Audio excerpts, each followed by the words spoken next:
বিসমিল্লাহির রহমানির রহিম। আজ কলিমহর ইউনিয়ন আওয়ামী লীগের কর্মী সমাবেশের সম্মানিত সভাপতি, আজকের কর্মী সভার প্রধান অতিথি এবং বিশেষ অতিথি, সবার প্রতি রইল আমার সালাম। আসসালামু আলাইকুম। আমি অল্প দুইটা কথা বলবো বিএনপির উদ্দেশ্যে। আমরা বিএনপি এই যে আনাগোনা 4 স্টলে শুরু করেছে, ভাবিছিল যে কিছু আমলিগের দোষেই ওরা এই আনাগোনা করছে, কিছু আমলিগের দোষে। কিন্তু আজ বিএনপি ভাইরা যে উদ্দেশ্যে আনাগোনা শুরু করছিলেন, আজকে মাঠে এসে দেখেন দেশের আনাগোনা কিন্তু ভুলে যেতে হবে। আমাদের প্রিয় নেতা পাংশা বাড়িয়া কান্দি কালুখালীর গণমানুষের নেতা নৌকার মাঝি কিন্তু অন্য কেউ নয়, বিএনপি ভাই। বিএনপি ভাইরা মাঝির সম্পর্কে আগে জানতে হবে।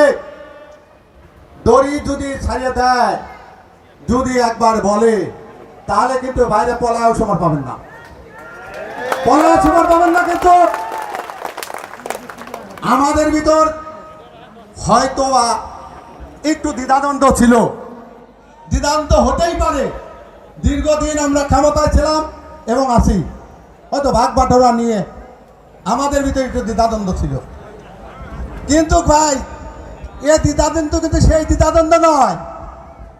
ওই যে আমরা সবাই তো অধিকাংশ কৃষক মানুষ, ওই দেখবেন যে দুইটা আড়িয়ে যদি বাড়িতে থাকে ঘুরায়, তো ওই আড়িয়ে খালি দুশো করে। কিন্তু একটা যদি ছাই দেওয়া থাকে, তার প্রতি ময়া করে ওইটি আবার ডাকাডাকি করে, বুঝছেন? তো আমরা কিন্তু যদি নেতা দড়ি ছাড়িয়েই দেয়, তাহলে কিন্তু বিপদ। সাবধান হয়ে যান। এর আনাগোনা বাদ দেন, 4 স্টলে এসব আনাগোনা বাদ দেন। আমাদের সুষ্ঠুভাবে নির্বাচন হবে, সুষ্ঠুভাবে নির্বাচনে আপনারা যোগ দেন।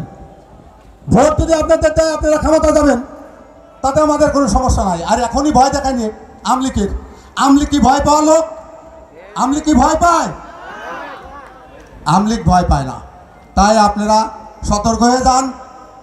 আমি আর বেশি কিছু বলবো না। আজকে চাওয়া পাওয়ারও কিছু নাই, সুখ দুঃখেরও কিছু নাই। আজকে কর্মী সমাবেশ, আমাদের নেতারা বলবে তাই আমরা শুনবো, সেই নির্দেশ মোতাবেকই চলবো। কোনো প্রকারের উল্টুটি যেন না হয়। ভুল হলেই কিন্তু সমস্যা।